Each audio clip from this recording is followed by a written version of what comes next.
Assalamualaikum warahmatullahi wabarakatuh.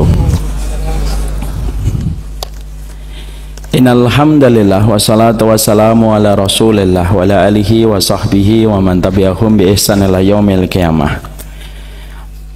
Kepada para pengurus Masjid Al-Falah yang semoga senantiasa diberikan kekuatan, diberikan kebersamaan, dan tentunya diberikan lapisan persaudaraan kepada sesama umatnya Rasulullah Sallallahu Alaihi Wasallam. Karena sesungguhnya hari ini mencari tempat dan mencari rumahnya Allah yang menawarkan kepada kita persaudaraan sudah semakin langka. Semoga setiap para pengurus masjid sangat memahami betul bahwasanya masjid itu menjadi rumah besar bagi kaum muslimin, bukan milik golongan dan bukan milik kelompok apapun. Selama yang disampaikan selalu mendakwahkan kepada ilmu dan kepada petunjuk yang diajarkan oleh Nabi, maka sesungguhnya rumah-rumahnya Allah itu menjadi milik besar bagi kaum muslimin. Semoga Pak Haiban dan seluruh para jajaran dan deretan para pengurus masjid dimanapun berada, semoga kalian dikuatkan oleh Allah dan semoga mampu mengembalikan rumah-rumah Allah menjadi tempat yang nyaman bagi setiap orang untuk belajar dan mendapatkan petunjuk, mendapatkan sinar tauhid dan mendapatkan cahaya sunnah di dalam kehidupan. Dan semoga itu yang kita harapkan. Kepada seluruh para penuntut ilmu, semoga kita senantiasa mendapatkan ilmu dan mendapatkan petunjuk di dalam kehidupan kita. Inilah zaman di mana Rasulullah SAW menyampaikan bahwasanya ilmu lebih baik daripada amal. Kenapa? Karena sesungguhnya mendapatkan ilmu yang benar itu terkadang begitu sulit. Ketika kita mendapatkan banyak yang samar-samar, yang terkadang seakan-akan mengarah kepada Nabi tetapi tidak mengarah kepada Nabi. Fenomena yang sedang viral, satu fenomena yang sedang viral, gua yang diyakini bisa mengarah kepada kota Mekah dan mengarah ke Ka'bah langsung, menunjukkan kepada kita betapa berharganya ilmu yang sesuai dengan petunjuk. Dan semoga kita senantiasa mendapatkan petunjuk di dalam kehidupan kita. Semoga konten-konten yang kita peroleh, apapun yang viral yang kita dapatkan, tidak menggeser bahwasanya tidak ada kebutuhan yang paling besar pada kehidupan kita kecuali adalah ilmu dan petunjuk. Mari kita tempatkan, tidak ada yang paling layak menjadi imam dalam kehidupan kita dan tidak ada yang menjadi komandan di dalam kehidupan kita kecuali adalah petunjuk. Semoga kita tidak menempatkan konten-konten di sosial media itu menjadi petunjuk dan menjadi jawaban dari kehidupan kita, karena konten-konten itu bukanlah petunjuk dan bukanlah sebuah ilmu di dalam kehidupan para penuntut ilmu. Inilah pentingnya bagi kita senantiasa kembali kepada jalan kebenaran yang diterapkan oleh Rasulullah SAW. Dan semoga kita mendapatkan jalan yang ditinggalkan Nabi, karena perkara itulah sesuatu yang paling kita syukuri kelak ketika kita berharap mendapatkan syafaatnya Nabi dan ketika kita berharap semoga kita berkumpul dengan Nabi di Telaga Al-Kautsar yang dijanjikan. Semoga kita mendapatkan petunjuk, semoga kita sibuk dengan ilmu, tidak sibuk dengan konten, tidak sibuk dengan tayangan baik yang ditawarkan di Instagram ataupun yang ditawarkan di TikTok. Kadang-kadang apa yang dibuat di TikTok ataupun yang kita lihat di Instagram dibuat bukan untuk menjadi sebuah petunjuk, tetapi terkadang justru memberikan kepada kita perkara yang samar-samar. Semoga kita terhindar dari perkara yang samar-samar dan kita mengembalikan landasan kehidupan kita kepada ilmu dan kepada apa yang ditinggalkan oleh Nabi. Alhamdulillah, tentunya senantiasa kita bersyukur kepada Allah atas setiap nikmat yang Allah berikan pada perjalanan kehidupan kita. Terutama yang sangat kita syukuri adalah kenikmatan ketika kita didudukkan di taman ilmu. Jangan pernah kita anggap remeh ketika kita berkumpul di taman ilmu. Jangan kita pandang berkumpulnya di taman surga itu sebelah mata, karena sesungguhnya tidak ada yang mengumpulkan kita untuk berkumpul di taman ilmu kecuali adalah Allah. Dan siapapun yang diarahkan setiap ayunan langkah kakinya menuju kepada taman ilmu, berarti Allah sedang memudahkan dirinya untuk kelak mendapatkan surga. Taman ilmu itu bukan hanya sekedar nasihat, taman ilmu itu bukan hanya sekedar tausiah, taman ilmu itu bukan hanya sekedar kita mendengarkan perkataan Allah dan perkataan Rasul, Taman ilmu itu disebut dengan taman surga oleh baginda Nabi Sallallahu Alaihi Wasallam. Kenapa taman ilmu disebut taman surga? Karena orang yang dibolak-balikkan hatinya, digerakkan jiwanya untuk datang ke taman ilmu, berarti Allah sedang mensinkronkan hatinya dengan getaran surga yang ada di taman ilmu. Inilah yang menjadikan kita bersyukur. Imam Ibnu Qayyim di dalam kitabnya I'lamul Muwaqqi'in juz yang pertama, beliau mengatakan sesungguhnya yang mendapatkan ilmu lalu mereka senantiasa ikhlas di dalam perjalanan mereka mendapatkan ilmunya, maka mereka selamat dari dua kesesatan. Kesesatan Yahudi ketika paham ilmunya tapi tidak mau beramal, kesesatan Nasara yang mereka memiliki semangat tetapi tidak memiliki ilmu.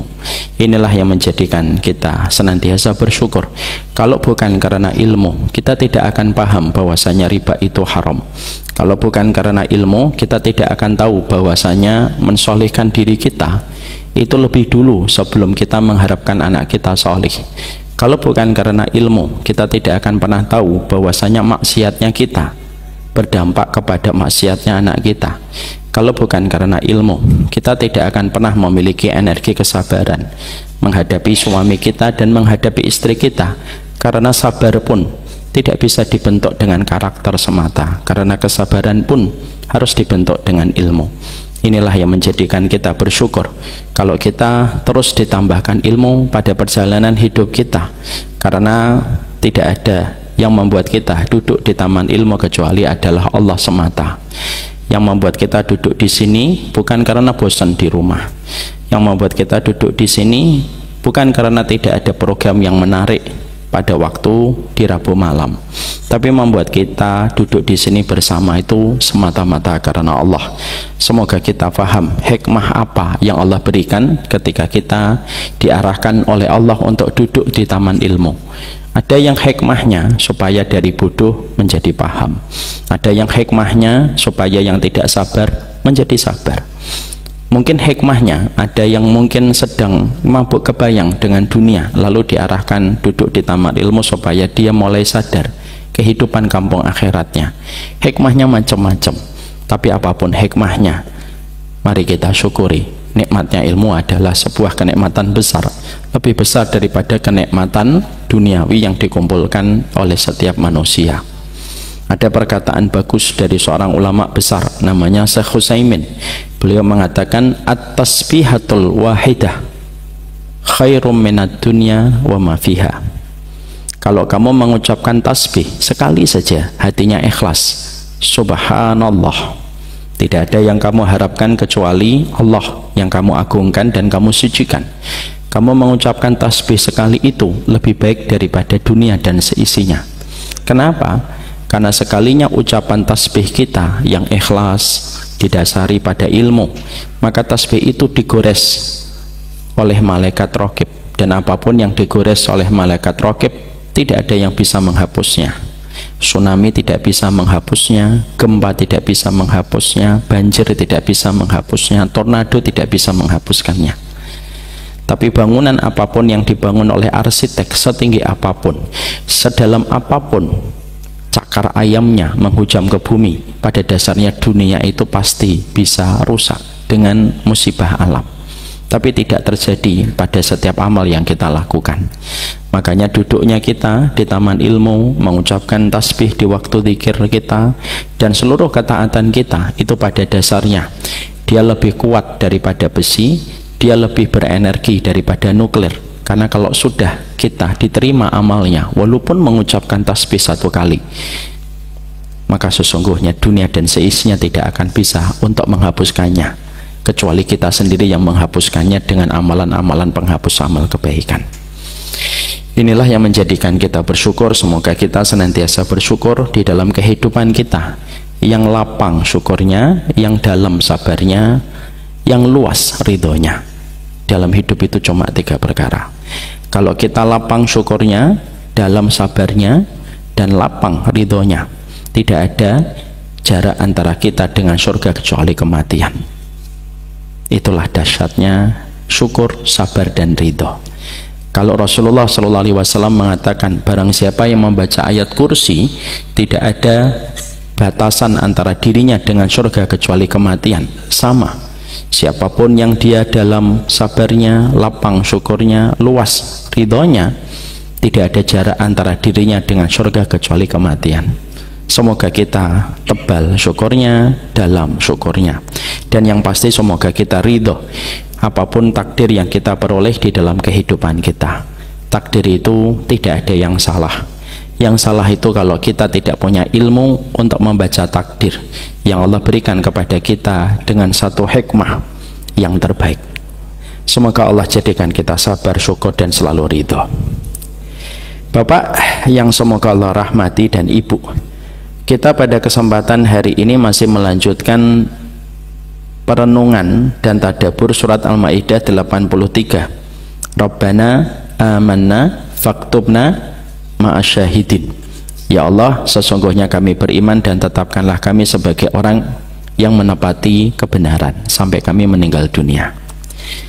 Pembahasan kita pada pertemuan yang terakhir masih membahas tentang bagaimana kita mendeteksi hidayah yang ada pada kehidupan kita, karena hidayah itu harus kita deteksi supaya kita paham apakah betul kita sudah mendapatkan hidayah, supaya kita tahu bagaimana perjalanan hidup kita. Jangan sampai kita merasa bodoh terhadap diri kita ketika tidak paham detektor hidayah pada kehidupan kita. Kalau kita ingin tahu paru-paru kita masih bagus, mungkin salah satunya yang paling sederhana, kalau kita mampu menahan nafas sampai 30 detik atau menahan nafas sampai 50 detik, berarti paru-paru kita masih bagus. Kalau bapak-bapak menahan nafas 2 hari, ya itu insya Allah meninggal dunia. Tapi kalau kita menahan nafas itu 60 detik atau 50 detik, berarti paru-paru kita masih bagus. Itu namanya mendeteksi sehatnya paru-paru. Kalau ada orang pengen melihat bagaimana kualitas organ tubuhnya, maka bisa dilihat ketika dia mengeluarkan air seni. Kalau air seninya bening, berarti dia tidak dehidrasi. Kalau dia mengeluarkan air seni kok sampai kuning sekali, berarti dia dehidrasi. Itu merupakan pendeteksi bagaimana kita melihat kita ini kekurangan cairan ataukah tidak. Kalau kita pengen tahu jantung kita masih bagus ataukah tidak, maka bisa kita lihat detak jantung kita. Kalau ternyata kita lari, detak jantung kita masih di bawah 150 per detik, 150 per menit, berarti jantung kita masih bagus. Itu merupakan deteksi ketika kita ingin memeriksa dehidrasi, memeriksa paru-paru, ataupun memeriksa jantung kita. Maka sama pula ketika kita ingin tahu apakah kita masih memiliki hidayah ataukah kita sudah dapat hidayah atau belum, sebelum kita bicara panjang lebar bagaimana kita menjaga diri dari perkara yang bisa mencabut hidayah pada kehidupan hati kita, maka kita harus benar dulu apakah kita sudah tahu apa itu indikator hidayah yang ada pada kehidupan kita. Jangan sampai kita salah berprasangka, kita menyangka sudah mendapatkan hidayah padahal kita belum mendapatkan hidayah. Atau jangan sampai seseorang itu merasa tidak mendapatkan hidayah padahal dia mendapatkan hidayah di dalam perjalanan hidupnya.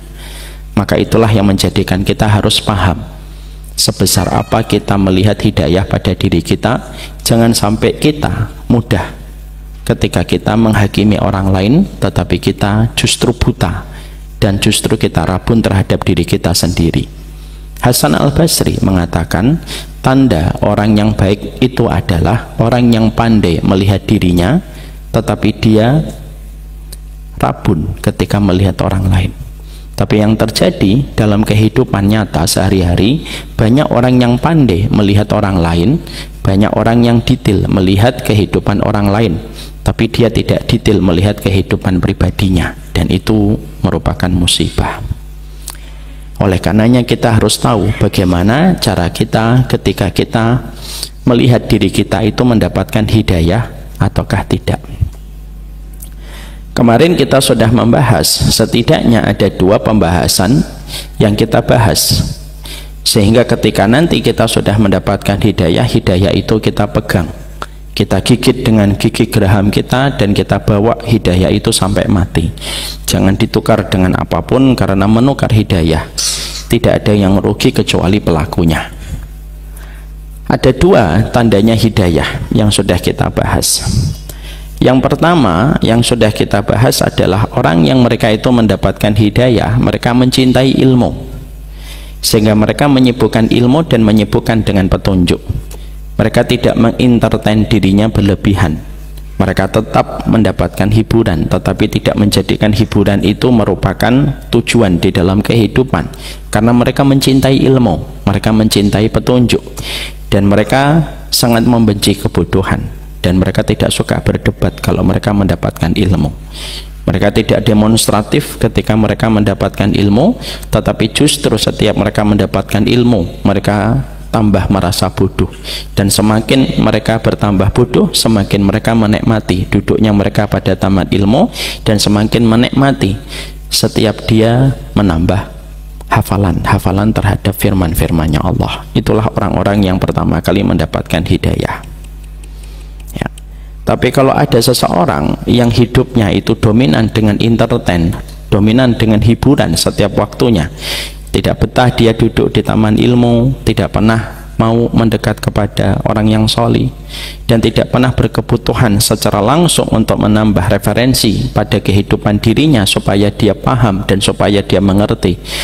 Orang yang tidak tergetar ketika mereka melewati taman ilmu, maka sesungguhnya surga tidak menginginkan, sebagaimana dia tidak menginginkan taman surga yang Allah tebarkan di atas muka bumi. Maaf ya Pak, tidak semua kebodohan diampuni oleh Allah. Ustadz, kan ada doa Rabbana la tu'akhidna in nasina aw akhtana. Betul, ada kebodohan yang diampuni, ada kebodohan yang tidak diampuni oleh Allah. Ada kebodohan yang tidak diampuni oleh Allah ketika orang itu sengaja untuk tidak mau belajar, tidak mau duduk, tidak mau memaksakan dirinya untuk senantiasa mendengarkan, sehingga dia memiliki blind spot, dia memiliki titik buta pada kehidupannya itu banyak. Maka ketika dia memiliki banyak titik buta, dia tidak tahu kalau riba itu haram, dia tidak mengerti kalau perkara ini dilarang, dia tidak tahu kalau perkara ini dimurkai, sampai dominan kehidupannya itu diwarnai dengan banyak kesalahan ketika dia tidak mau belajar. Kebodohan semacam ini tentunya mendapatkan keadilan dari Allah. Ada sifat rahmannya Allah, ada sifat adilnya Allah, dan itu tidak boleh kita patah-patahkan dan kita pisah-pisahkan antara sifatnya Allah. Kemarin ada seorang ibu-ibu bertanya di majelis taklim, Ustadz, ada satu tayangan video yang pernah di-share di satu grup. Tayangan itu menerangkan tentang orang yang tidak mau sholat, kalau tidak salah. Dikomentari di dalam video itu, kalau kamu tidak mau sholat, bukan kamu yang tidak mau sholat, mungkin Allah tidak mau ditemui oleh dirimu ketika kamu tidak melaksanakan sholat. Lalu sang ibu bertanya, ada di antara grup yang komen, Ustadz, kok Tuhannya umat Islam itu kejam ya, tidak mau ditemui sama hambanya, katanya sifatnya Rahman dan sifatnya Rahim. Pertanyaan beliau, gimana cara saya menjawab itu? Kata beliau yang pengen menjawab, saya yang ditanya. Udah, nggak apa-apa, saya jawab. Apa yang kita jawab dari pertanyaan itu? Memang betul Bu, bahwasanya Allah itu memiliki sifat Rahman dan sifat Rahim yang Allah berikan kepada setiap hamba yang Allah kehendaki, dan Allah memberikan kasih sayangnya itu kepada setiap hambanya. Tapi kita harus ingat, sifat Rahman dan sifat Rahimnya Allah itu tidak berdiri sendiri. Di situ ada sifat keadilan Allah. Kalau ada orang yang tidak mau sholat, maka pada dasarnya sebenarnya dia pun masih disayang sama Allah. Apa tanda Allah sayang kepadanya walaupun dia tidak sholat? Yaitu ketika Allah masih memberikan nafas kepadanya dan masih memberikan kehidupan kepadanya. Bapak bermaksiat di kamar, saya bermaksiat di kamar, oksigennya itu masih dikirim sama Allah walaupun di dalam kamar kita sedang bermaksiat. Apa kurang sayangnya Allah sama kita? Tapi ketika orang terus menerus dia ketika tidak melaksanakan ketaatan, di situ ada sifat keadilan Allah.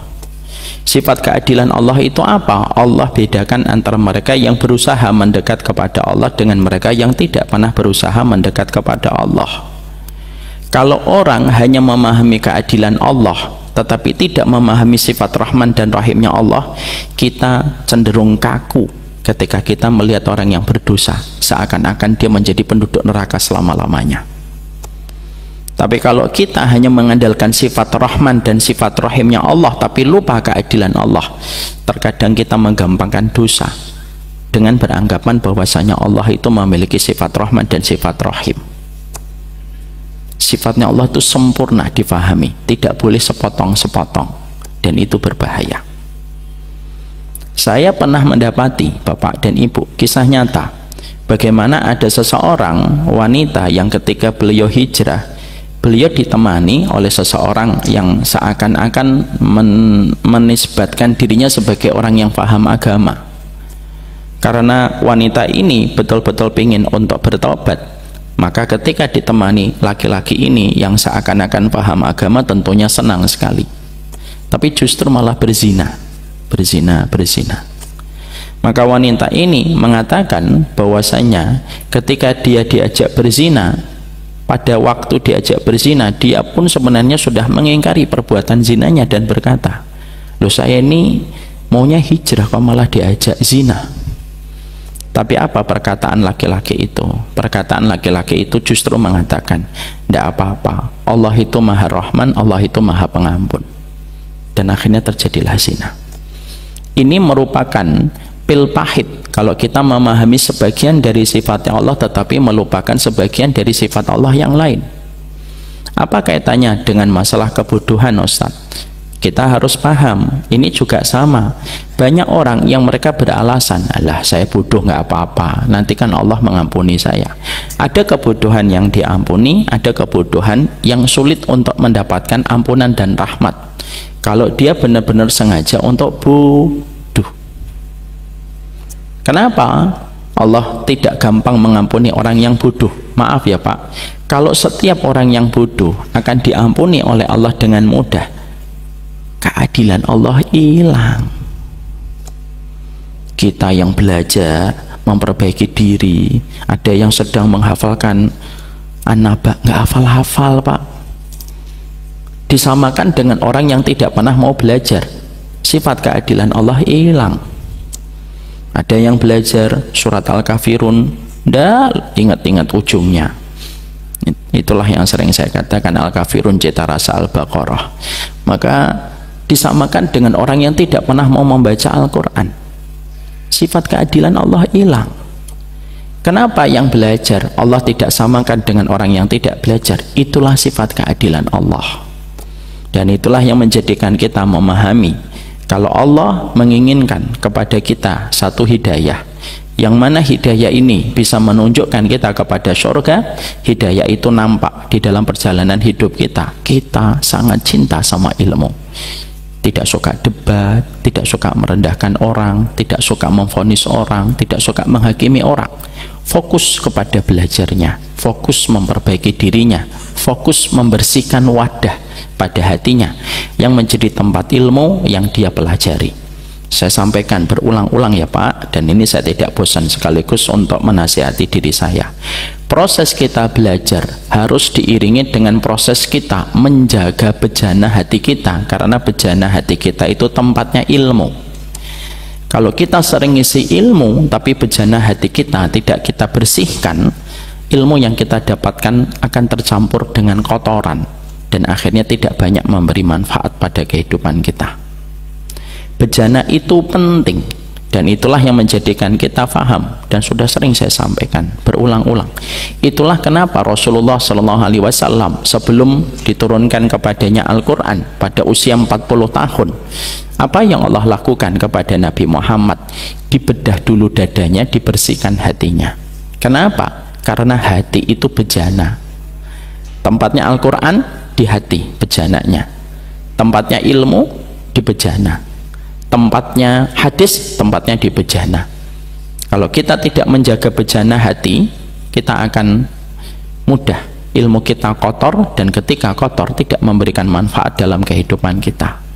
Mempersiapkan anak kita hafal Quran itu penting, tapi mempersiapkan hati yang akan menampung Quran yang dihafalkan itu lebih penting.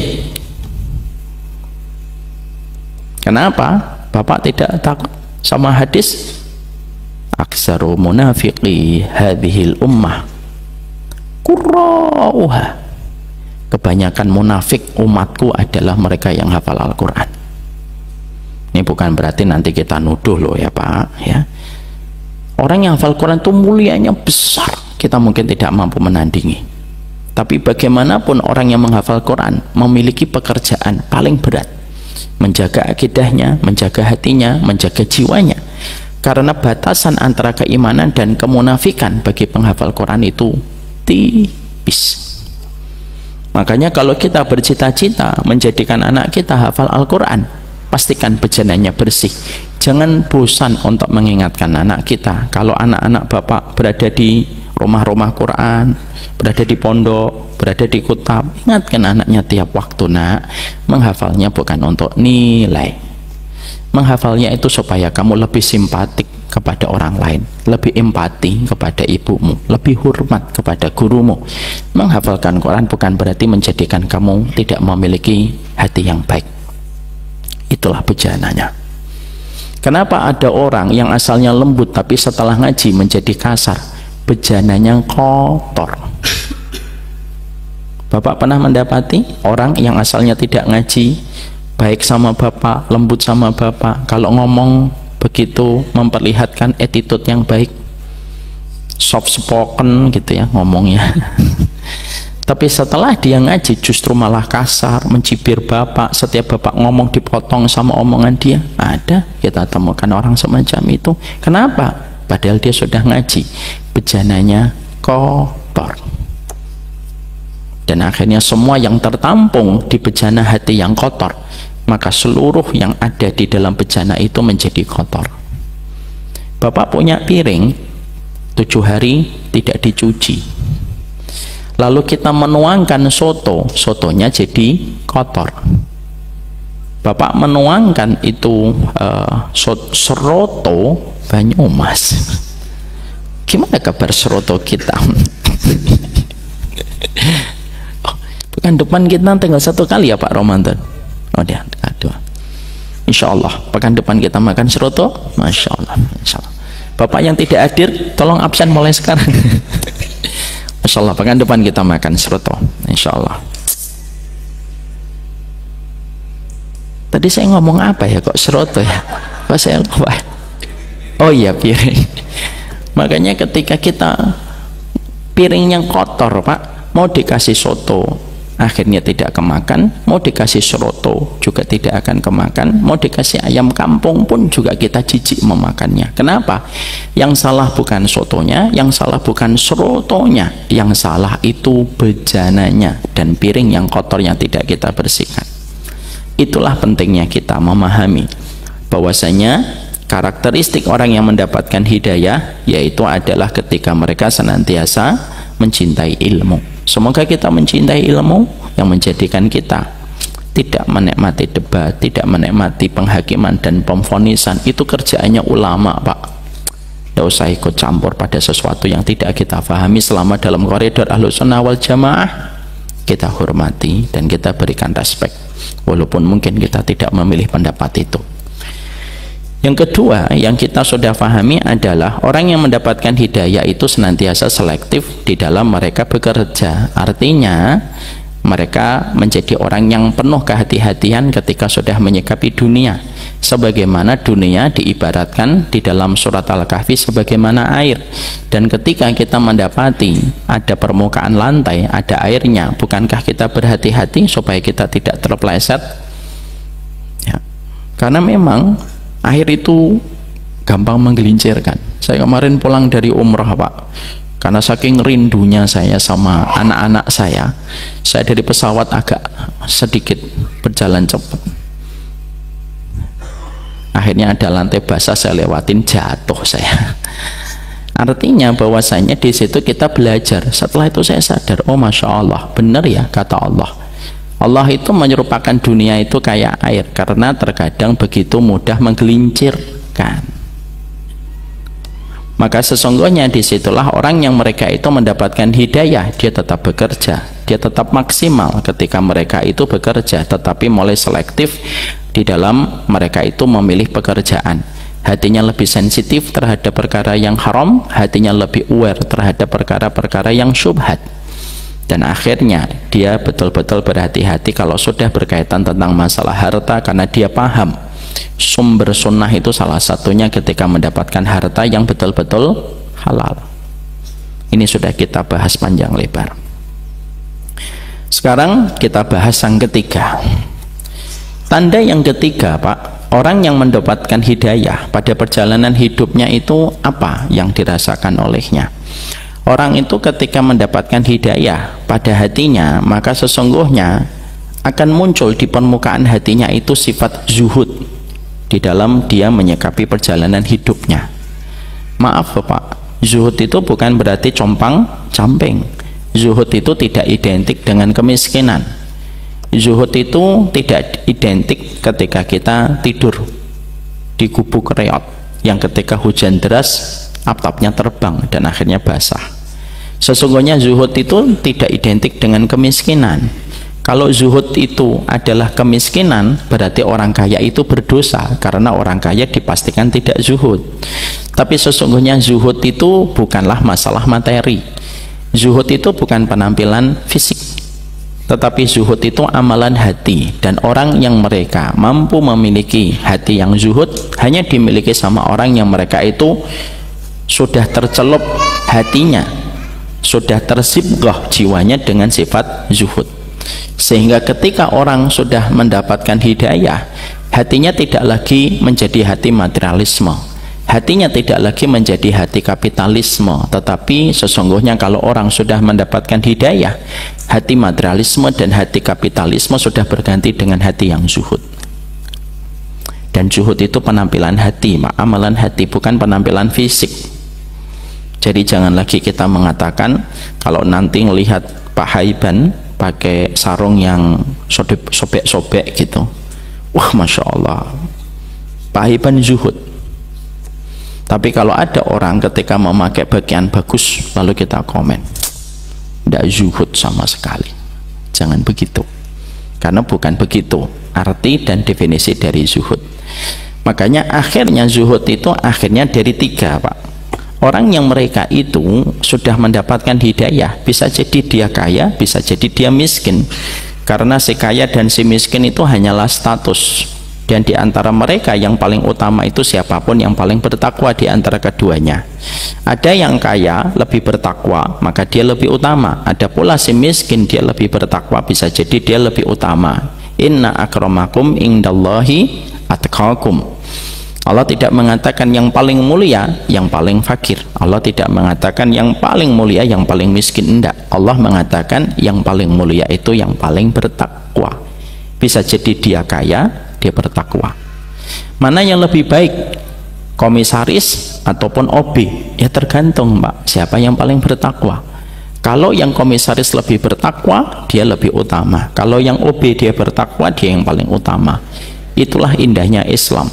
Tidak terpengaruh dengan jabatan, tidak terpengaruh dengan penilaian dan pencapaian material, tetapi hanya melihat kepada kondisi ketakwaan.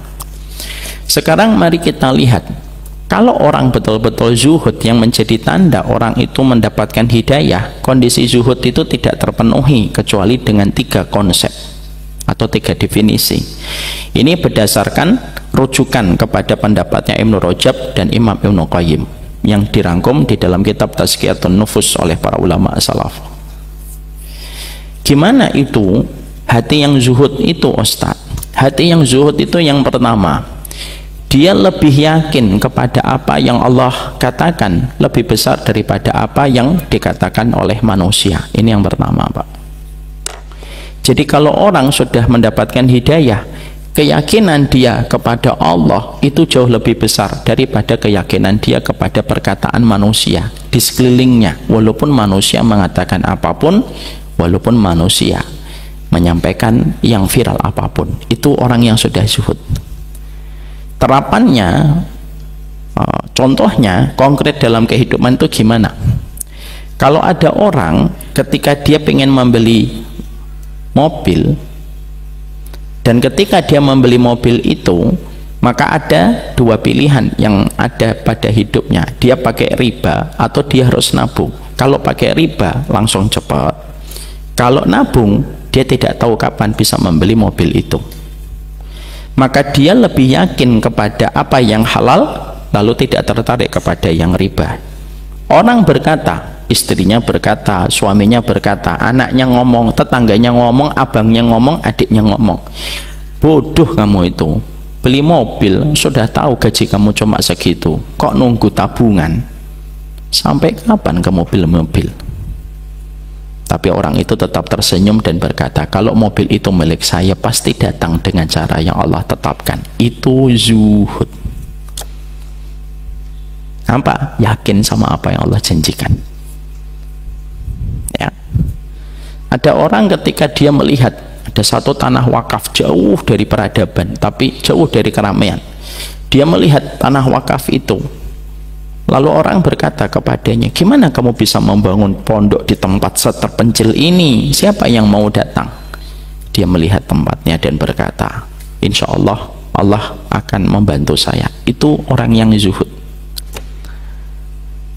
Hatinya sebagai receiver, hatinya sebagai alat penerima itu sudah penuh dengan janjinya Allah, sampai tidak ada lagi perkataan manusia di dalam hatinya. Itu orang yang zuhud, Pak. Kalau ada orang ketika mau bapak, misalkan bapak ingin menyekolahkan anaknya di pondok, tapi orang itu mengomentari, mau di pondok, mau makan apa nanti? Hari gini mau di pondok, mau sekolah S1 aja nganggur kok. Sekolah S1 itu nganggur. Dan sekarang banyak yang dipecat di mana-mana. Tapi kita tetap yakin, ndaklah, kalau dia mencari ilmunya Allah, masa Allah akan membiarkan dia dalam kondisi kelaparan? Lalu kita tetap yakin menyekolahkan anak kita karena kita tahu rezekinya anak kita itu tergantung di pintu-pintu langit. Itu namanya zuhud. Ya. Ada orang ketika merintis bisnis ditawari bunga-bunga, riba-riba gitu ya.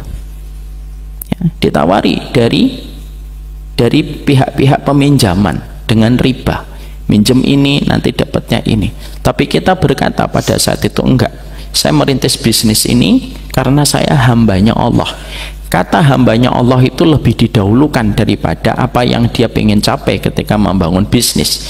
Dia bangun bisnisnya, orang berkomentar, ini padahal kalau dapat pinjaman cepet suksesnya. Tapi kita tetap yakin dan mengatakan, saya tetap yakin kalau memang Allah menginginkan saya sukses, saya menikmati prosesnya, pasti Allah akan berikan apa yang saya ikhtiarkan. Itu zuhud. Kalau kalian konten kreator, bentuk zuhudnya itu gimana? Kalian membuat konten, lalu ada tawaran pakai musik-musik yang viral-viral gitu, yang mungkin musik-musik yang ada di klub atau apalah yang viral-viral gitu. Pakai ini biar nanti cepet engagementnya. Lalu kita ngomong, enggak, saya enggak mau, saya tetap pakai yang tidak ada, yang sesuai dengan kebiasaannya orang yang berdosa. Lalu kamu komit terhadap itu, itulah yang dinamakan zuhud. Orang kalau sudah hatinya Pak penuh dengan janjinya Allah, sehingga tidak ada lagi tempat untuk perkataan manusia di dalam hatinya, itulah kondisi orang kalau mendapatkan hidayah. Dia mendapatkan uang saku dalam tanda petik oleh Allah, dan uang sakunya itu adalah janji-janji Allah yang ada pada hatinya. Pemuda yang zuhud itu gimana? Ketika akan menikah, dia lebih yakin kepada ta'aruf dibandingkan ketika pacaran. Mau nikah bro? Iya. Sama siapa? Sama akhwat ini lagi ta'aruf. Ta'aruf? Orang pacaran aja banyak yang cerai kok malah ta'aruf. Loh, yang pacaran dibunuh, ditaruh di dalam koper aja lebih banyak gitu kan. Makanya kalau ada orang yang berkata menikah itu mengerikan, alah mbak, lihat tuh orang yang pacaran lebih mengerikan, habis zina ditaruh di dalam koper. Kenapa sih tidak ada yang mengatakan kalau pacaran itu mengerikan? Ada pemuda ketika nikah dia ta'aruf, Maka sesungguhnya ketika teman-teman yang komen, halah ta'aruf kayak beli kucing dalam karung, perempuan baik-baik malah dikira kucing. Kalau saya bapaknya, saya datang, anak perempuan dijaga baik-baik dibilangin kucing. Emang yang kamu harapkan apa? Kamu bawa anak putriku modal kopi, terus kamu pegang tangannya, kamu cium pipinya, enak aja hidup. Handphone aja nggak mungkin saya titipkan ke kamu, apalagi anak putriku. Kadang-kadang kita ini aneh, Pak. Kita tidak mungkin menitipkan emas kita 1 kilo, tapi kita menitipkan anak kita sama orang yang tidak punya komitmen apa-apa sama anak kita. Itulah dahsyatnya pacaran, membuat kita itu seakan-akan menganggap itu biasa. Lalu pemuda yakin, saya tetap ta'aruf, saya nggak ingin pacaran. Itu namanya zuhud, Pak. Pacaran tuh nggak jelas, ya kan? Walaupun terkadang dibumbui dengan bumbu-bumbu syar'i. Besok jangan lupa ya kajian. Iyalah lah. Cie. Kamu lagi apa? Aku lagi ruko, kan gitu. Kamu lagi apa? Aku lagi sujud. Ini gimana sih? Orang pacaran begitu. Ada seorang pemuda ketika ditanya, kamu memang maunya kayak mau ta'aruf, lalu dia yakin pada proses itu, kalaupun ada terjadi perceraian, ketika sudah terjadi ta'aruf, dia tidak menyalahkan syariat pernikahannya. Maka itulah yang disebut dengan zuhud. Dan maaf ya Pak, sekarang itu di media sosial, di handphone itu, di Instagram itu sedang viral tagline, marriage is scary. Pernikahan itu mengerikan, menyeramkan. Saya tuh heran, banyak orang melihat selebgram atau melihat artis pacaran, tidak pernah memperlihatkan komitmen syariah, lalu nikah, lalu terjadi perselingkuhan, lalu akhirnya orang rame-rame membuat tagline, pernikahan itu mengerikan dan menyeramkan. Loh, yang kamu lihat orang yang tidak memperlihatkan syariat, kenapa yang kamu salahkan itu pernikahannya? Makanya akhirnya disitulah kita kembali. Jadi zuhud itu proses kemantapan hati kita untuk selalu yakin kepada janjinya Allah. Makanya siapapun di antara manusia ketika pada kehidupannya lalu dia yakin kepada apa yang dijanjikan oleh Allah lebih besar daripada keyakinan yang ditawarkan oleh manusia, maka sesungguhnya dia dalam kondisi sudah zuhud. Ketika dia mengatur tokonya, lalu dia tahu bahwasanya pegawainya laki-laki, lalu dia tetap menyuruh nanti kalau waktu sholat dulu ya, tidak apa-apa ditinggal sebentar untuk sholat. Lalu mungkin orang berkata, loh tokomu ini gimana? Setiap waktu Anda nggak ada yang jual, iya lagi sholat. Emang nggak rugi? Lalu dia yakin mengatakan, enggak. Itu namanya zuhud, Pak. Dan itu bisa jadi ditampilkan sama orang kaya dan bisa jadi ditampilkan orang yang tidak kaya. Jadi setiap orang yang hatinya sudah penuh dengan janji-janjinya Allah, itulah orang yang mereka itu berkriteria zuhud, walaupun dia kaya raya. Nabi Sulaiman itu zuhud, walaupun beliau memiliki kerajaan yang tidak mampu ditandingi seluruh manusia sampai hari kiamat. Tapi sesungguhnya Allah mensifati Nabi Sulaiman dengan perkataan dan panggilan yang indah, innahu awwab. Sesungguhnya Sulaiman itu hambaku yang selalu menyerahkan diri kepada diriku, bertobat. Itulah yang menjadikan yang pertama konsep pada kehidupan manusia ketika dia mendapatkan hatinya zuhud, yang menjadi ciri khasnya orang yang mendapatkan hidayah, dia selalu mendengar janjinya Allah kalau dia mendapatkan persoalan-persoalan di dalam kehidupannya. Itu yang harus kita dapatkan. Ada kisahnya Pak, Ibnu Umar. Ibnu Umar itu beliau pernah kecewa sama istrinya, lalu ditinggalkan istrinya.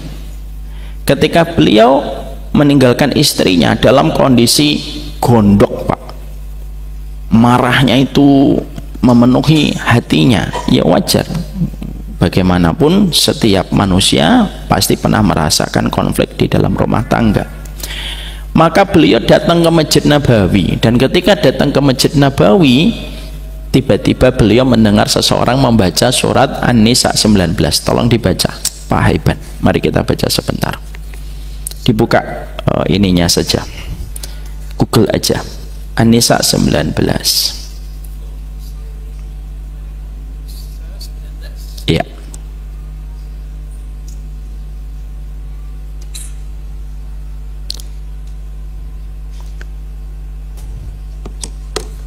Wahai orang yang beriman, tidak halal bagi kamu mewarisi perempuan dengan jalan paksa, dan janganlah kamu menyusahkan mereka karena hendak mengambil kembali sebagian dari apa yang telah kamu berikan kepadanya, kecuali apabila mereka melakukan perbuatan keji yang nyata.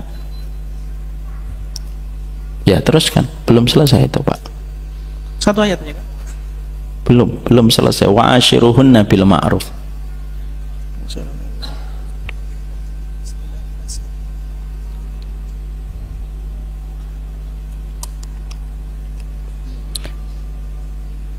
Pak Iban buka Qurannya di mana? Kok separuh gitu?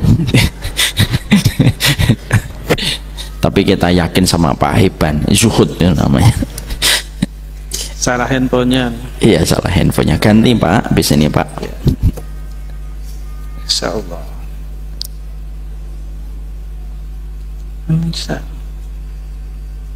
Astagfirullahaladzim. Ini. Dan bergaulah dengan mereka. Ini. Kecuali apabila mereka melakukan perbuatan keji yang nyata, dan bergaulah dengan mereka menurut cara yang patut. Ya. Jika kamu tidak menyukai mereka, maka bersabarlah, karena boleh jadi kamu tidak menyukai sesuatu padahal Allah menjadikan kebaikan yang banyak padanya. Iya. Maka penutup dan closing pada ayat ini sangatlah begitu indah. Allah menyampaikan tentang masalah perceraian di awal ayat surat An-Nisa 19, tapi closingnya tentang metode penyembuhan bagi mereka yang terkecewakan di dalam pernikahan. Allah menyampaikan fa in karihtumuhunna fa asa an takrahu syai'an wa yaj'alallahu fihi khairan katsira. Bisa jadi apa yang kamu benci dari istrimu atau sebaliknya, maka bisa jadi Allah menjadikan perkara yang kamu benci itu di dalamnya ada banyak kebaikan. Maka ketika Ibnu Umar itu mendengar ayat ini, ketika beliau sedang kecewa sama istrinya, lihat hati yang zuhud, Pak, ini ciri khasnya, maka langsung bereaksi.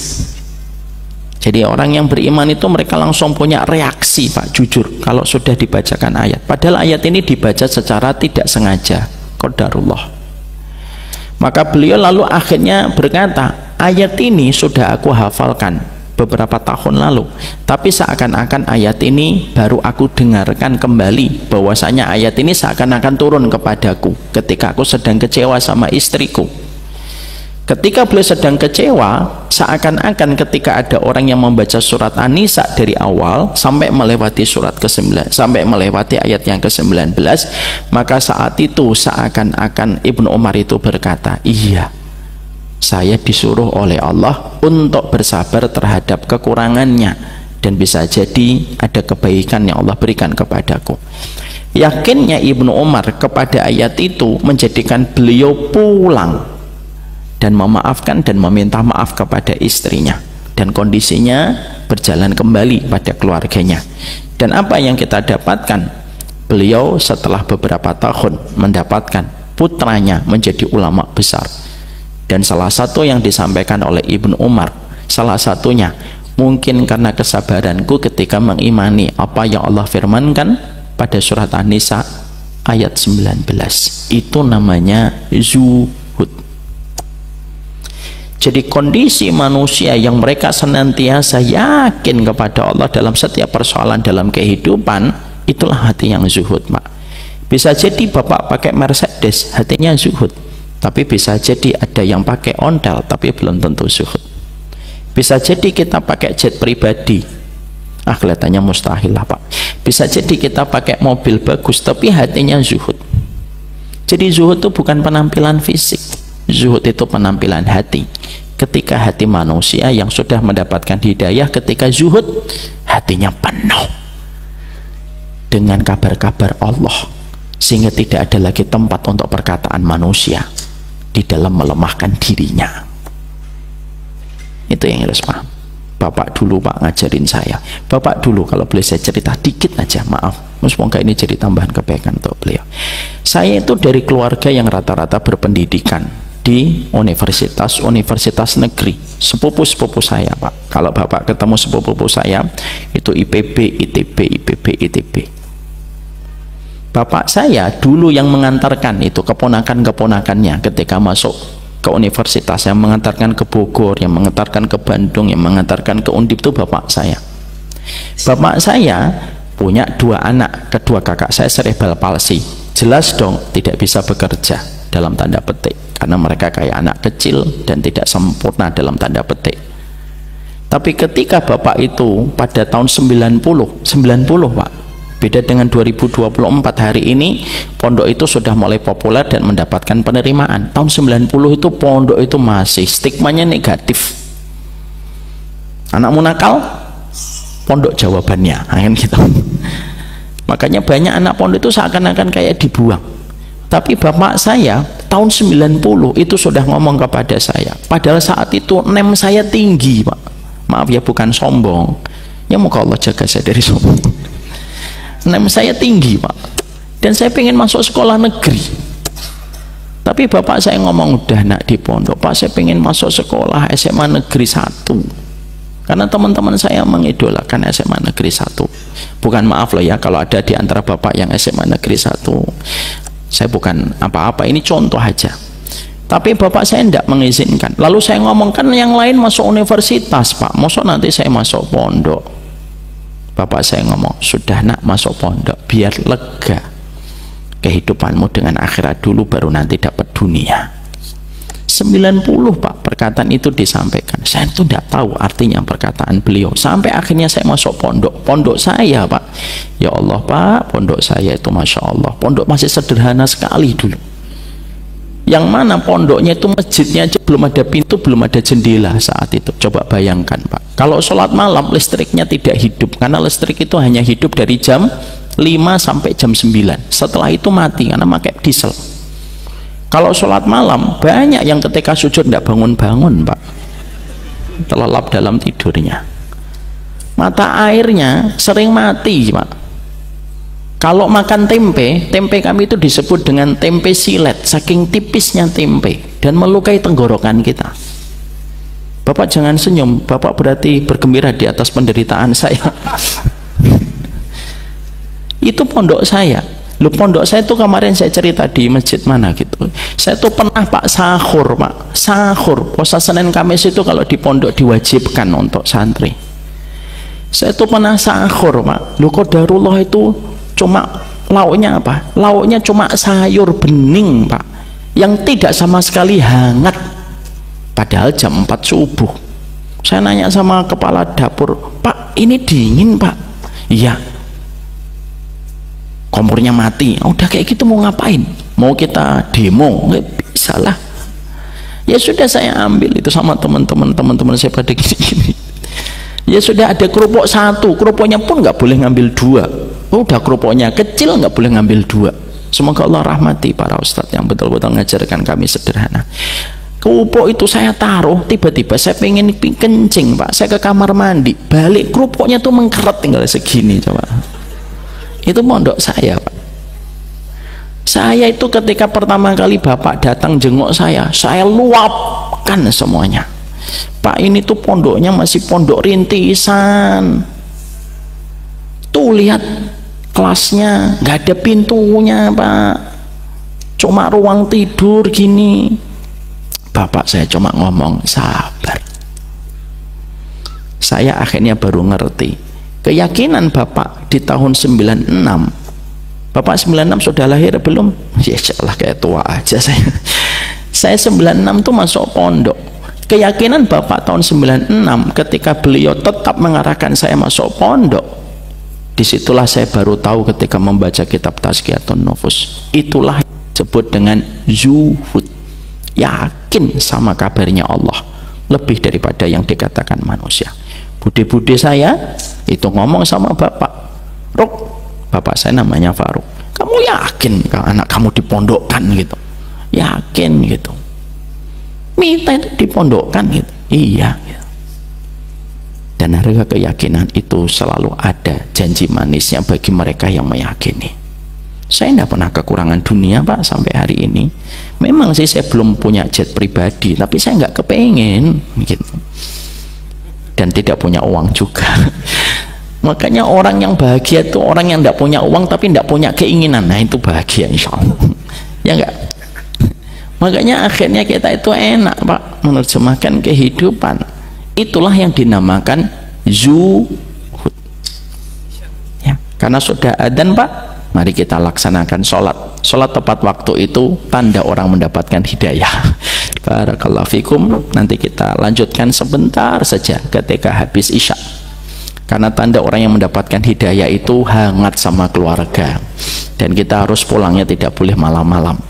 Orang yang dapat hidayah tapi tidak betah ngomong sama keluarga, hidayahnya diragukan. Barakallahu fikum. Ini yang dapat saya sampaikan. Kita lanjutkan. Wassallallahu ala nabiyina Muhammad walhamdulillahirabbil alamin. Assalamualaikum warahmatullahi wabarakatuh. Kita lanjutkan sebentar.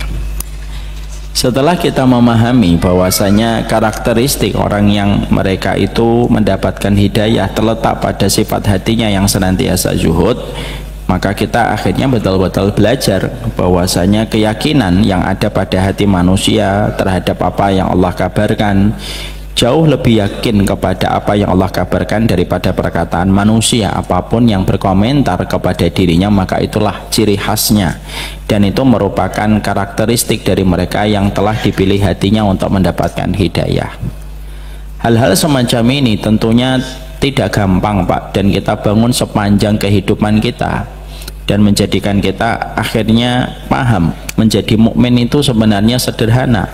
Menjadi mukmin itu adalah ketika kita selalu mendahulukan berita dari Allah daripada berita yang disampaikan oleh manusia.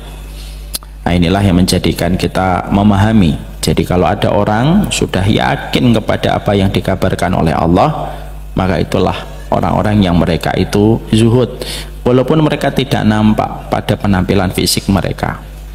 Bapak kalau bapak nanti menjaga putrinya bapak supaya putrinya bapak tidak pacaran, mungkin keluarga besar bapak mengatakan, anakmu kalau nggak pacaran gimana dapat jodoh?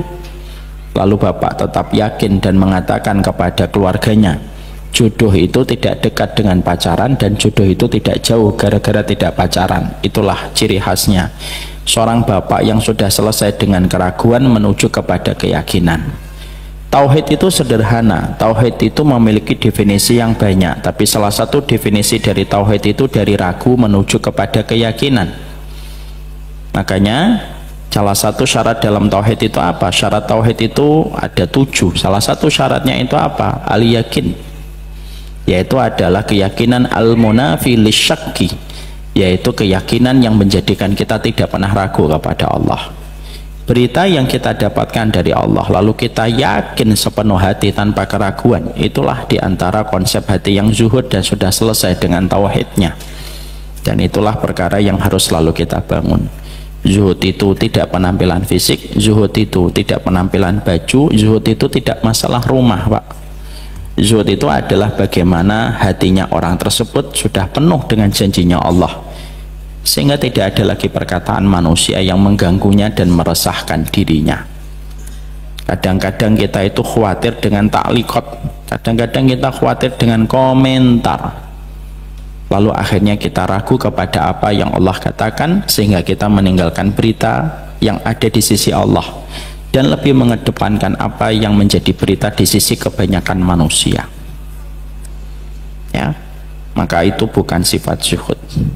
Makanya bapak sekarang yang sedang merintis bisnis, yakin aja Pak, semuanya akan dibantu oleh Allah kalau kita yakin kepadanya.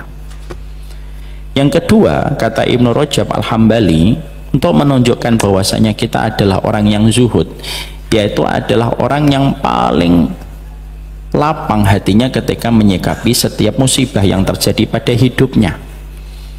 Sehingga orang yang zuhud itu bukan berarti dia sepi dari ujian. Imam Ibnu Qayyim itu berkata, kenapa orang yang beriman itu diuji?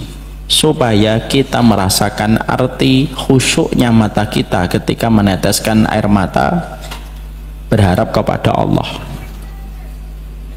Kalau bukan karena ujian, Pak, kita mungkin tidak akan meneteskan air mata mengharap kepada Allah. Coba kalau kehidupan kita gampang terus, Pak, mungkin lama-lama kita akan lupa cara kita bersujud.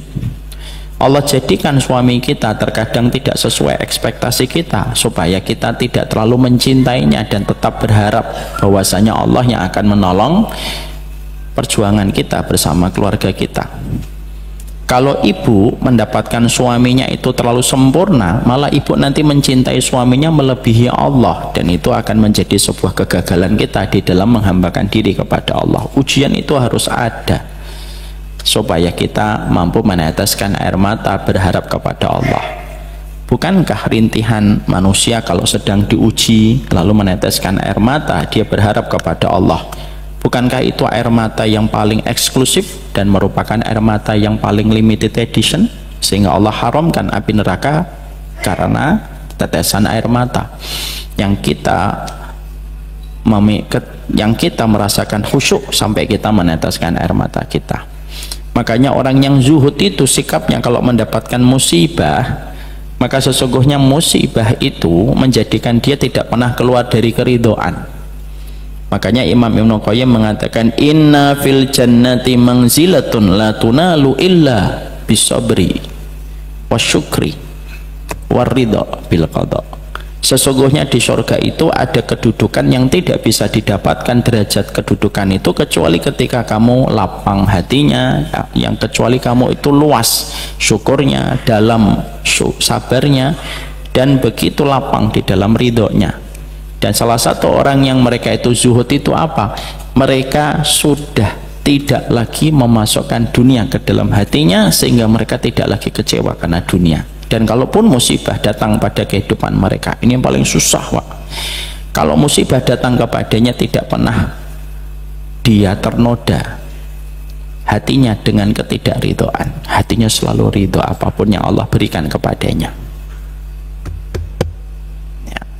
sehingga dia mengharapkan balasan itu tidak lagi dunia. Ini kan orang udah selesai dengan dunia kan.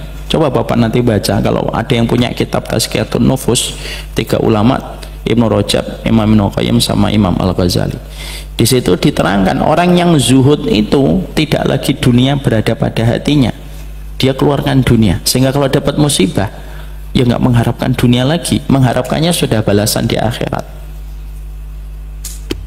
Karena dia tahu balasan di dunia itu akan mendapatkan banyak pengaruh dari perjalanan waktu, tapi balasan di akhirat itu tidak akan pernah terkurangi dengan apapun, karena itu kekal abadi di sisi Allah.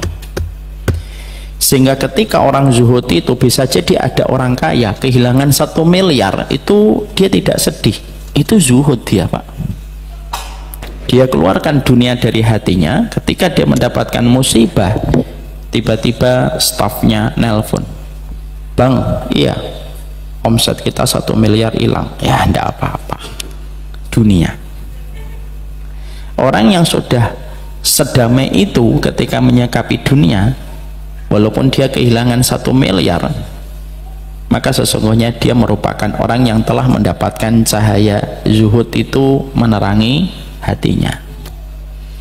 Kalau dia mendapatkan kerugian 1 miliar, maka dia selalu berharap semoga 1 miliar ini diganti oleh Allah nanti pada kehidupan di akhirat. Dia sudah tidak lagi terlalu tertarik untuk mendapatkan balasan duniawi. Itu orang yang zuhud, Pak. Sehingga musibah itu menjadi bagian yang tidak pernah menggelisahkan. Dia sedih, iya tetap sedih, tapi kesedihannya itu tidak menghilangkan ridho. Saya katakan ya Bapak, sedih itu bukan dosa. Sedih itu tidak apa-apa, Pak. Jangan mengatakan kamu sedih ya, kurang dekat sama Allah. Jangan gitu, mulutnya jangan ketus sama orang. Nabi itu sedih, Pak, ketika kehilangan Khadijah. Tapi apakah Allah mengaibkan Rasulullah dengan kesedihannya? Enggak. Nabi Yakub juga sedih ketika beliau kehilangan Yusuf. Sedih itu normal selama tidak mendominasi hati kita dan tidak menghilangkan sifat ridhonya kita kepada musibah yang menimpa kepada kita. Dan akhirnya orang yang ridho itu, maka sesungguhnya dia itu betul-betul mengharapkan di sisi Allah yang terbaik, dan dia yakin pilihan Allah itu selalu lebih baik daripada pilihan dia. Rencana kita itu pilihan Allah, musibah atas rencana kita itu pilihan Allah, Pak, dan pilihan Allah itu selalu lebih baik daripada pilihan kita. Ya. Tidak ada contoh orang yang luar biasa ketika menyikapi sebuah musibah kecuali salah satunya, yaitu adalah Sa'ad bin Abi Waqqas. Ada Abu Kilabah, contoh terbaik di dalam teladan kesabaran dari para ulama salaf. Tapi ada kisah yang saya tidak akan pernah lupa tentang kisahnya Sa'ad bin Abi Waqqas. Sa'ad bin Abi Waqqas itu nampak pada hatinya itu orang yang zuhud, Mak. Saya itu di antara 10 sahabat semuanya saya cinta gitu, tapi di antara sahabat yang sangat istimewa itu, di antara 10 sahabat yang dijamin surga itu, saya paling senang Umar, senang banget Abu Bakar, senang banget, semuanya lah. Tapi Sa'ad bin Abi Waqqas itu unik gitu kisah-kisahnya, Pak. Sa'ad bin Abi Waqqas itu orang yang ketika terjadi fitnah antara Muawiyah dengan Ali, beliau tidak ngeblok, tidak berpihak kepada Ali, tidak berpihak kepada Muawiyah. Itu salah satu hal yang membuat saya itu betul-betul jatuh cinta kepada Sa'ad. Sa'ad itu pun dikenal sebagai sahabat yang paling mustajab doanya. Tidaklah beliau berdoa kecuali langsung dikabulkan sama Allah, karena bersihnya beliau menjaga harta, menjaga makanan. Kalau kita mengenal sanad di dalam hadis, beliau itu mempraktekkan sanad di dalam makanan. Di makanan itu dari mana, siapa. Nah, setelah pasti baru dimakan. Itu sahabat Sa'ad. Dan sahabat Sa'ad itu ketika di masa senja beliau itu menderita buta, padahal doanya mustajab.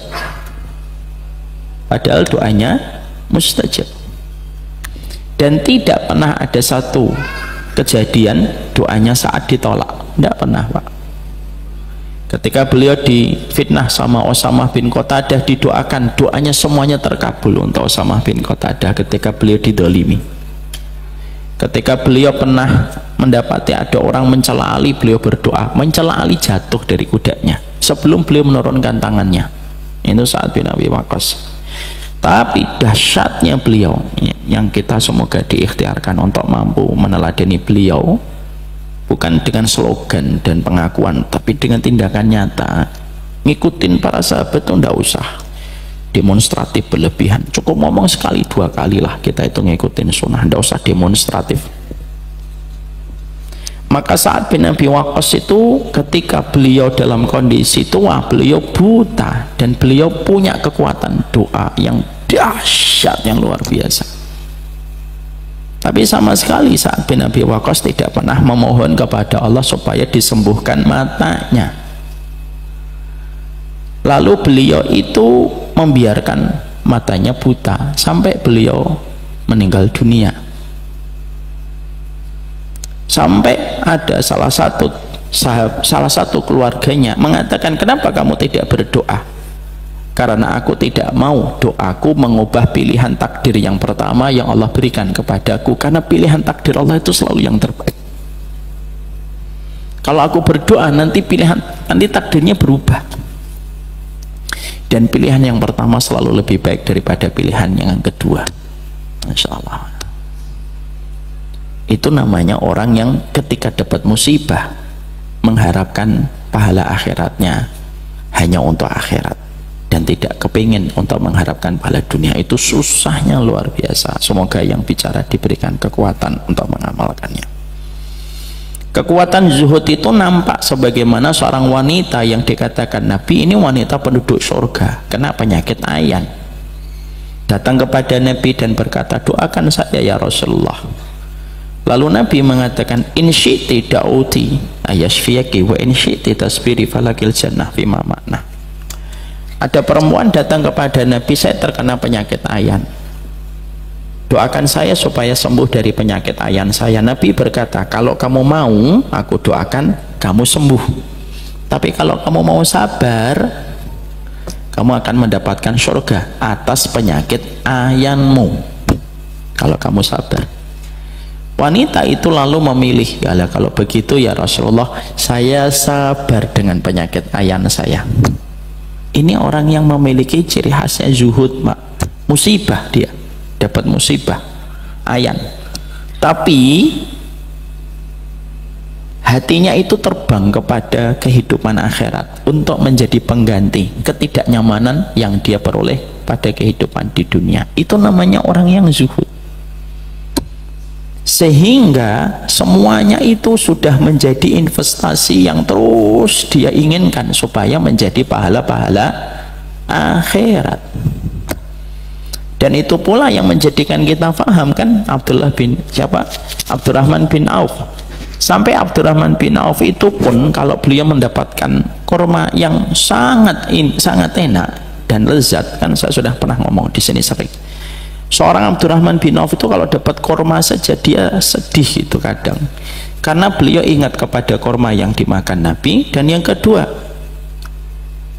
beliau itu khawatir jangan-jangan kurma seenak ini menggugurkan balasan kebaikanku nanti di surga. Itu orang zuhud, Pak, selalu terbang ke akhirat. Di tengah dunia yang hari ini kita disodori konten entertain terus, itu bukan hanya menjadikan kita punya brain rot sebagaimana Harvard University menyampaikan itu, bahwasanya konten recehan itu membuat otak kita mengkerut. Tapi ternyata di balik konten-konten yang disuguhkan kepada kita per menit, per detik, itu menjadikan orang tidak lagi kepikiran kehidupan akhirat, apa yang didapatkan nantinya. Padahal orang yang mereka itu zuhud itu sampai musibah itu pun tidak memutuskan mata rantai keinginan besarnya untuk mendapatkan kebaikan akhiratnya. Karena apa? Karena dia paham kalau dibalas di dunia bisa mati, bisa diwariskan, bisa rusak, bisa dimaling, bisa dicuri, Pak. Dan dia paham hakikat itu. Ngapain saya dapat balasan di dunia kalau nanti harus dikurangi, nanti kalau saya mati diwariskan, kalau nanti melalui waktu bisa dicuri sama orang. Lebih baik saya menyimpan di tempat yang tidak akan pernah rusak. Di mana? Ya tempatnya di akhirat, disimpankan oleh Allah untuk dirinya. Maka itu orang yang mereka itu zuhud, sehingga kalau musibah itu terjadi kepadanya, yang dia ingat itu akhiratnya yang dia ingat, dan menjadi prioritas di dalam dia menghubungkan musibahnya itu dengan akhirat. Orang itu dapat musibah banyak, Pak. Ada yang ridho dengan musibah banyak, tapi orang yang ridho dengan musibah sebagian ingin mendapatkan ganti di dunia. Tidak apa-apa, ganti di dunia itu tidak apa-apa. Cuma kriteria orang yang zuhud itu tidak lagi mengharapkan balasan di dunia, sehingga musibah yang menimpa kepadanya itu selalu dikembalikan kepada balasan akhirat yang akan dia peroleh. Akhirnya tenang, Pak. Mari kita melihat kisah nyata Abdullah bin Haram. Abdullah bin Haram itu bapaknya Jabir bin Abdillah. Ketika perang Uhud dimutilasi, Pak. Hidungnya hilang, kupingnya kepotong. Putranya namanya Jabir, makanya Jabir bin Abdillah. Beliau termasuk 7 sahabat di antara 7 sahabat. Beliau merupakan sahabat di antara 7 sahabat yang paling banyak meriwayatkan hadis dari Nabi. Salah satunya Jabir. Ada Nu'man bin Bashar, ada Jabir, ada Abdullah bin Umar, ada Abdullah bin Abbas gitu. Salah satunya Jabir. Ketika bapaknya gugur di peperangan, orang tua, Pak, renta yang sebenarnya sudah diizinkan Nabi untuk tidak ikut jihad, tapi maksa di perang Uhud. Maka ketika Nabi melihat Jabir, Hiburan Nabi itu bukan hiburan di dunia, Pak. Nabi itu tidak menghibur dunia, Nabi itu menghiburnya akhirat. Tidak apa-apa Jabir nanti dapat ghanimah, enggak. Hiburannya itu akhirat. Ala ukhbiru kama kalamallahu abaka. Kamu pengen tahu nggak apa yang sedang dilakukan Allah ketika bicara dengan bapakmu yang hari ini pulang ke alam barzah? Bala ya Rasulullah, mau ya Rasulullah. Makallama Allahu ahadan illa min wara'id hijabin wa kallama abaka kifahan. Allah itu kalau bicara kepada manusia sebelum hari kiamat selalu bicaranya di belakang hijab kalau menyambut orang-orang yang beriman, tapi khusus ketika menyambut bapakmu Allah itu berbicaranya kifahan. Kifah itu Pak tidak ada sater, tidak ada hijab. Kalau bahasa Inggrisnya face to face, itu kifahan. Maka Allah bertanya kepada bapakmu, tamanna alayya u'tika, kamu minta apa aku kasih. Ya sudah dikasih surga ya Allah, minta apa aku kasih. Ya sudah, aku minta dihidupkan lagi, antuhyani fauqtalu fi kasanihatan, hidupkan saya lagi ya Allah supaya saya meninggal kedua kalinya ya Allah. Lah itu nggak bisa, bukan nggak bisa, itu ketentuan takdir yang tidak dilewati. Minta lagi yang lain, kabarkan kepada keluargaku apa yang engkau berikan kepada diriku. Allah menurunkan surat Ali Imran 169, wala tasabanna alladziina qutilu fi sabilillahi amwat bal ahyaun inda rabbihim yurzaqun. Jangan kamu ngira orang yang meninggal dunia itu mati, tapi mereka hidup di sisi Allah dikasih rezeki. Hiburan itu membuat Jabir itu sumringah kembali. Itu balasan akhirat Pak, ya kan? Itu balasan akhirat tuh kayak gitu. Ada seorang perempuan, kalau nggak salah namanya Ummu Bashar, datang kepada Nabi. Dalam satu riwayat Imam Ahmad, datang kepada Rasul, ya Rasulullah, anakku meninggal di peperangan. Apakah dia di surga? Di surga. Dia di surga. Apakah dia berjumpa dengan keluargaku yang meninggal lebih dulu sebelum dia? Iya. Lalu Nabi melihat burung-burung di atas dahan pohon, cuma dalam riwayat itu tidak disebutkan pohon apa. Melihat burung-burung yang sedang kumpul, karena kalau di kota Mekah Madinah itu kan banyak burung Pak, banyak burung-burung yang sedang di atas dahan pohon itu. Nabi berkata, sesungguhnya anakmu berjumpa dengan keluargamu sebagaimana burung-burung ini berkumpul dengan burung-burung yang lain di atas dahan. Jawaban itu langsung membuat sumringah ibunya. Bapak tahu kebiasaannya Ummu Bashar? Ummu Bashar itu kalau ada anggota keluarganya yang meninggal dunia, maka dia berbisik, salam ya buat Bashar, semoga nanti kita menyusul. Itu namanya akhirat Pak. Makanya pas ketika kakak saya akan meninggal dunia yang cerebral palsy, saya ketika mentalkin sembari saya ngomong, salam ya Mbak buat bapak dan ibu, saya baik-baik aja, semoga insya Allah pada waktu yang ditentukan berjumpa kembali. Itu yang kita perhatikan dari kisah-kisah para sahabat Nabi. Itulah zuhud Pak. Musibahnya tetap besar, tapi harapannya berjumpa kembali itu besar Pak. Makanya orang-orang yang mereka sedih, orang-orang yang beriman itu sedih Pak. Saya membaca salah satu tulisan dari salah satu adik kelas saya, beliau dulu sekolah di Madinah. Beliau itu nulis bagus, kita itu orang Gaza itu kalau sedih justru mereka bangkit. Kenapa? Mereka berkata, kesedihan kami untuk membawa bekal kami menuju kepada surga. Kalau bukan sedih kami nggak bisa berjuang. Itu orang Gaza Pak. Orang Gaza itu begitu, justru karena kami sedih kami berjuang. Jadi orang kalau sudah dalam kondisi zuhud, musibah apapun yang menimpa kepadanya itu dibawa kepada konteks kehidupan kebaikan akhirat, di mana itu sudah langka pada zaman ketika kental kapitalisme dan materialisme Pak, yang semuanya diukur dengan kekayaan. Jangan gitu, agama kita itu bukan agama materialisme. Yang sedekah pasti kaya, belum tentu. Kan saya sudah nyampaikan, kaya tidak apa-apa, tapi jangan sampai kita bangun narasi agama kita itu agama kapitalisme. Kalau solih kok nggak kaya, pasti ada yang salah dengan imannya. Omongan apa ini, Pak? Saya pernah dapat video gitu tuh bingung saya. Kalau ada orang kok dia solih tapi tidak kaya, pasti ada yang salah dengan imannya. Lu kamu kira para sahabat itu semuanya kaya? Walaupun tetap ya kita pengen kaya, tetapi memberi manfaat boleh. Saya sudah nyampaikan tentang itu ya. Tapi bukan berarti akhirnya membawa narasi agama akhirat itu pada narasi duniawi. Ini bukan agama kapitalisme.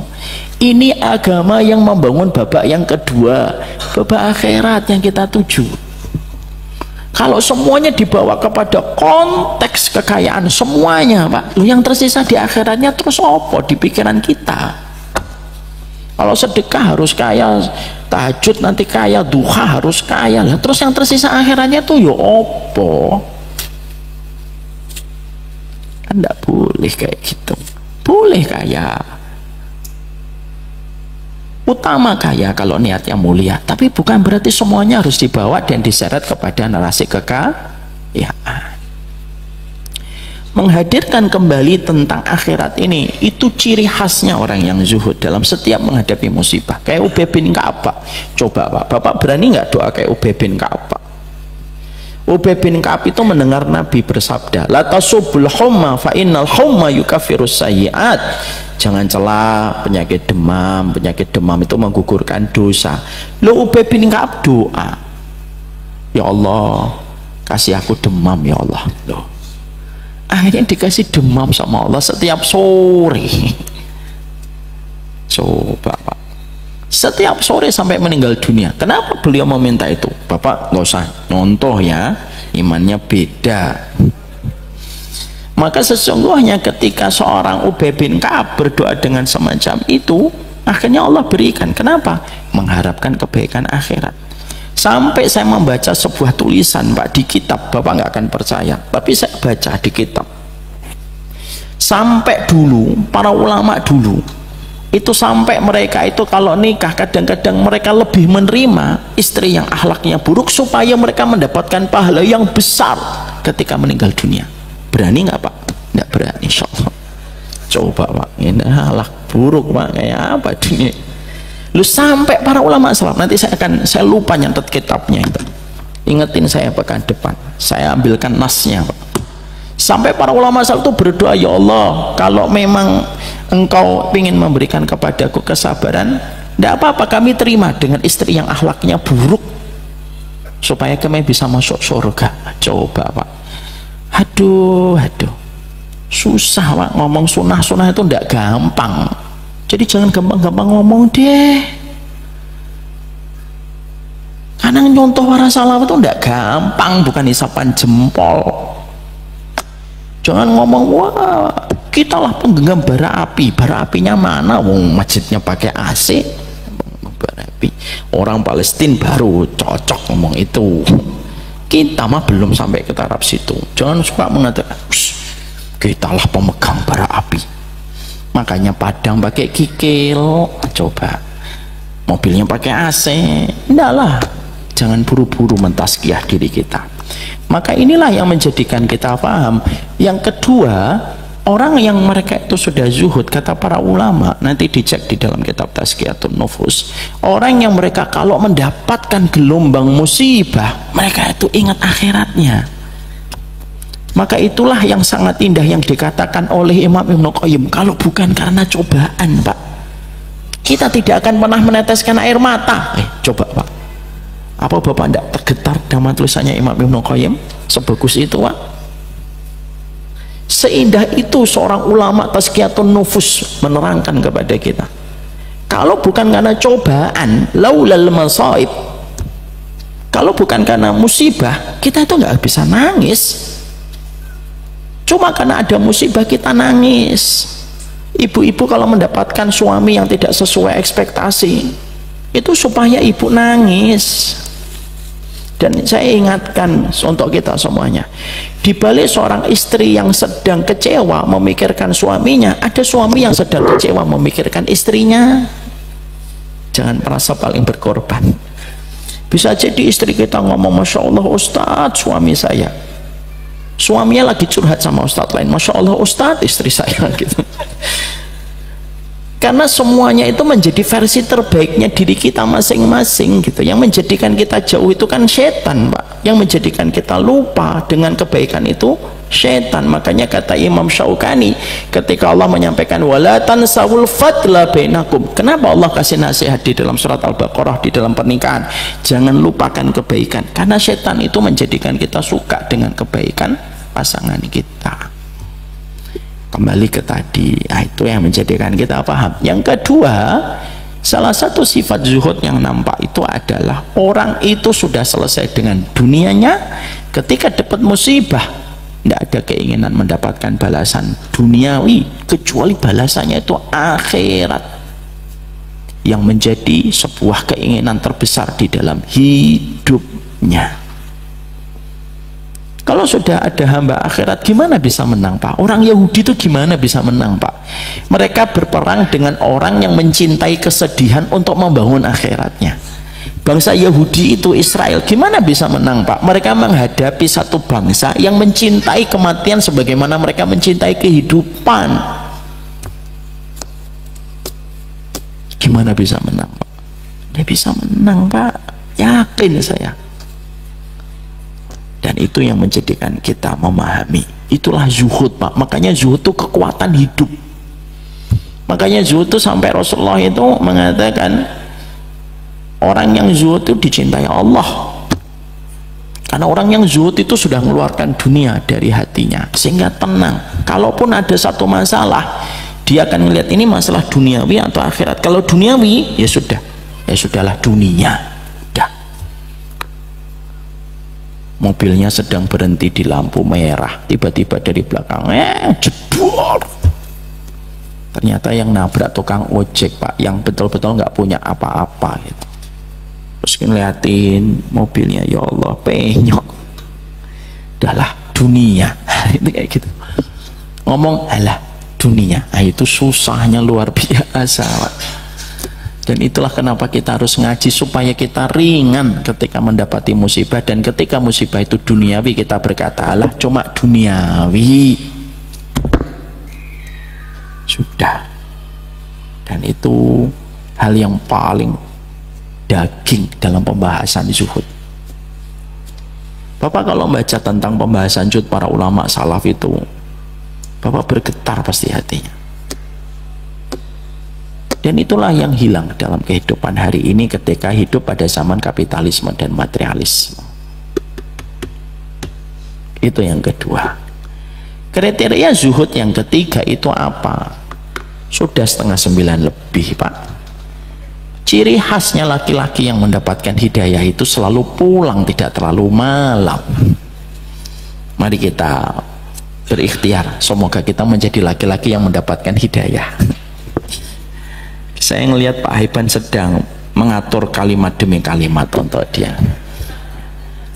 Apakah perlu ditutup lagi sama Pak Haiban atau cukup saya aja? Saya aja. Sudah Pak Haiban, tidak usah nutup lagi. Enggak lah. Semoga Allah memberkahi kita. Nanti berarti kita bahas pekan depan masih dalam pembahasan zuhud yang ketiga. Nanti kita lanjutkan setelah itu, apa tanda orang mendapatkan hidayah menurut para ulama. Sekaligus PR, Pak, yang tadi, Pak.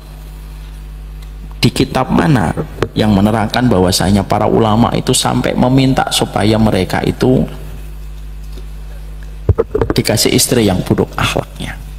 Ini bukan berarti nanti setelah ini Bapak berdoa, ya Allah jadikan akhlak istriku bengkok, ya Allah jangan. Bengkok beneran nggak kuat Bapak nanti insya Allah. Tapi kalau kita ngelihat, Pak, dulu itu para ulama salah satu ujiannya itu istri, Pak. Imam Sibaweh, salah satu ulama besar dalam nahwu, kitabnya itu dibakar sama istrinya, Pak. Saking cemburunya istrinya itu sama kitab. Kalau dulu para wanita dulu tidak cemburu sama wanita lain ketika suaminya poligami, enggak, cemburunya itu sama kitab. Ketika Imam Sibaweh pergi, dibakar kitabnya. Ada lagi Qadhiyat Abu Bakar kalau tidak salah, maaf kalau saya salah nama.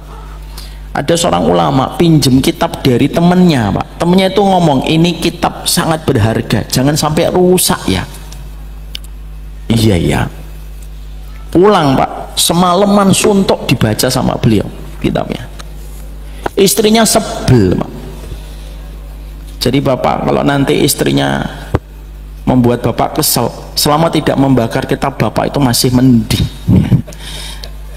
Maka kesel itu istrinya, dibakar Pak kitab itu. Dan ketika beliau pulang dari masjid, beliau kaget, ada bau gosong. Ini bau apa? Kitabmu tak bakar. Kaget. Kagetnya itu bukan kitabnya yang dibakar, tapi itu pinjaman. Terus beliau akhirnya, ya Allah ya Rob, itu kitab pinjaman. Akhirnya apa? Dia tulis kembali kitabnya yang dari dia baca tadi malam itu, langsung apal Pak, dari halaman pertama sampai halaman terakhir.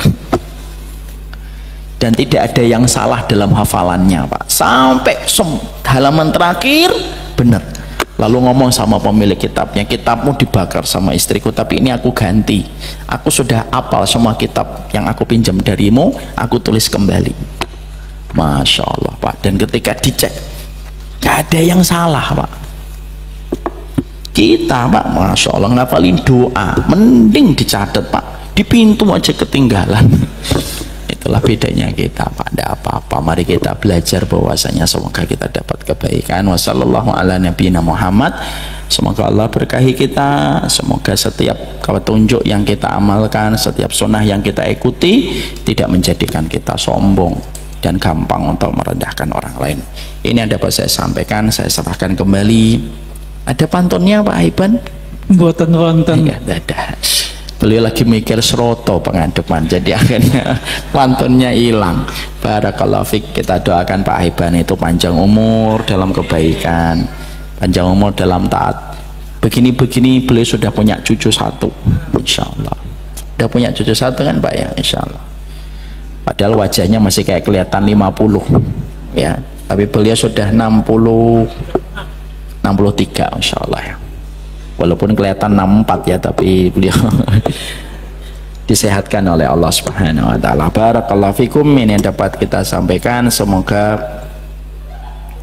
waffaqana Allah ila ma yuhibbu wa yarda. Semoga Allah mengarahkan kita kepada perkara yang Allah cintai dan perkara yang Allah ridhoi. Semoga kita tidak melakukan amal yang menjadikan Allah murka pada kehidupan kita, dan semoga kita meninggalkan kemaksiatan yang menghapuskan amal kebaikan kita. Wassallallahu ala nabiyina Muhammad walhamdulillahirabbil alamin. Saya serahkan kembali ke Pak Aiban. Jazakallahu khairan Ustaz. Seperti tadi pesannya, supaya saya tidak banyak berkata-kata, saya hanya ingin memberikan 2 kabar baik dan setengah kabar baik. Kabar baik yang pertama, alhamdulillah, unit lift Masjid Al-Falah sudah sampai di Masjid Al-Falah. Kabar baik pertama. Kabar baik keduanya, masih ada kesempatan para jamaah untuk bisa wakaf karena liftnya masih kurang bayarnya. Jadi kabar baik juga kan? Nah, yang setengah baik, insya Allah pekan depan kita makan soto bareng. Setengah baik. Kenapa setengah baik? Ya kan itu urusan dunia. 1-0. Udah dapat pelajaran tentang zuhud. Ini tanda murid yang berkah. Sekali belajar dipakai untuk mentahin gurunya ya. Mari kita doakan semoga beliau diberikan takzim dan hormat kepada gurunya. Amin. Saya selalu hormat sama guru saya. Baik jamaah yang kami hormati, saya khawatir terlalu panjang. Hidup terasa hampa tanpa kehadiran sang kekasih. Sampai jumpa, terima kasih. Kita tutup dengan alhamdulillah bersama-sama. Alhamdulillahirabbil alamin. Subhanakallahumma wa bihamdika asyhadu an la ilaha anta astaghfiruka wa atubu ilaik. Billahi taufiq wal hidayah. Assalamualaikum warahmatullahi wabarakatuh.